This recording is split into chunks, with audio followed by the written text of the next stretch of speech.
I'm Representative Liz Olson, and we're really excited to unveil the Minnesota Values Project today.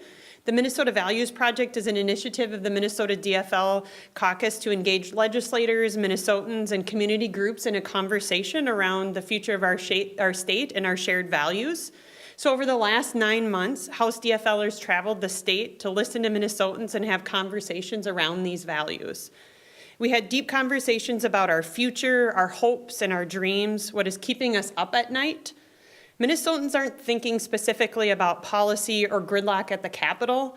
They want us to remove the barriers that stand between them and their family's economic security and their future. Minnesotans across the state were interested in hearing from one another. They listened thoughtfully. While Minnesotans stay up at night worrying about their own situation, they also care deeply about ensuring everyone in our state has an equal chance at succeeding. As Liz said, over the last 9 months, the Minnesota House DFL went across the state of Minnesota and talked to Minnesotans about what their priorities are. And we asked them to share those priorities with us so that that could guide our work here at the state capitol. And their priorities are our priorities here. Minnesotans were really clear they wanted us to make affordable health care for everyone a reality. They wanted to ensure that every child in every Minnesota community has access to an excellent education. They want us to provide the education and job training that people need to get good paying jobs.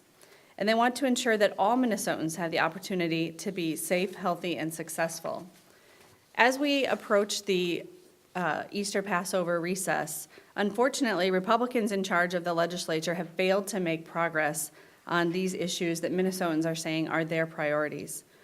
Now that committee deadlines are passing, it's clear that some of these priorities will go unaddressed by this Republican-led legislature. But that doesn't mean that we won't keep fighting for them.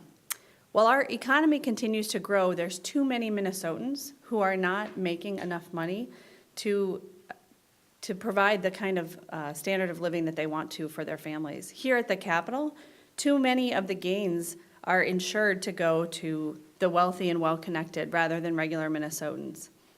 Minnesotans are worried about paying their bills, and they're living paycheck to paycheck. To make Minnesota stronger, we have to build an economy that works for all of us. That includes stopping wage theft, supporting paid family leave and sick and safe time, and ensuring taxes are fair for everyone. We have to act as a check on corporate greed and corruption in our government policies.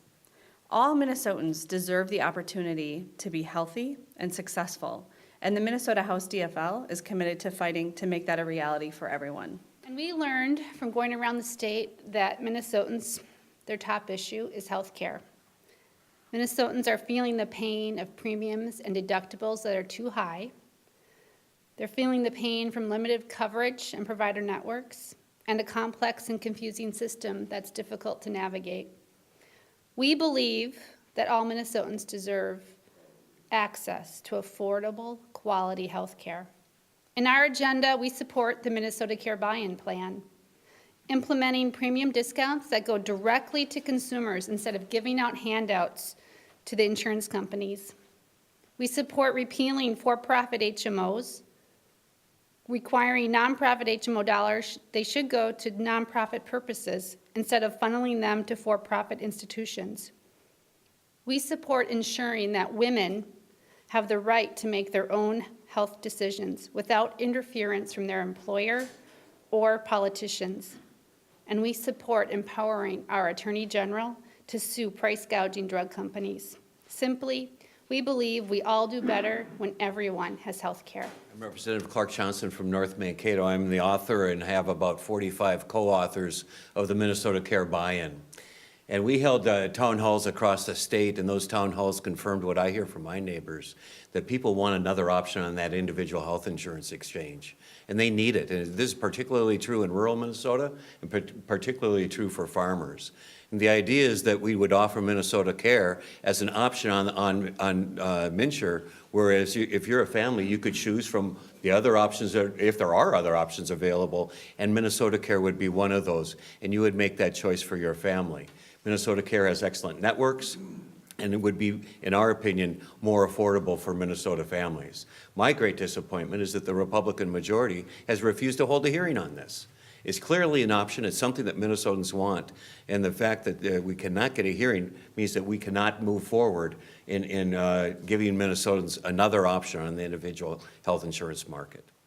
When we asked Minnesotans what they cared about, many of them answered the future. They told us the future that they saw in their children's eyes, their grandchildren's eyes, and the eyes of the children in their community. Minnesota has a strong history of providing a world-class education for its young people. They want us to do more. There are 3 clear initiatives that Minnesotans support that would make real difference in children's lives and build a strong base for learning, strengthen families and communities, and make sure that all children get access to the sort of education that they need to thrive. These are expanding voluntary, free pre-kindergarten to every Minnesota child. Experience and research shows that this popular program is our best tool for closing the achievement gap.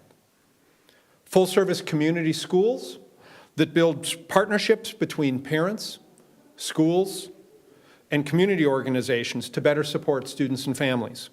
A small investment in state funds can leverage huge opportunity on the local level. And lastly, we need to step up our support for special education students so that all students across the state can thrive and be prepared for their best future.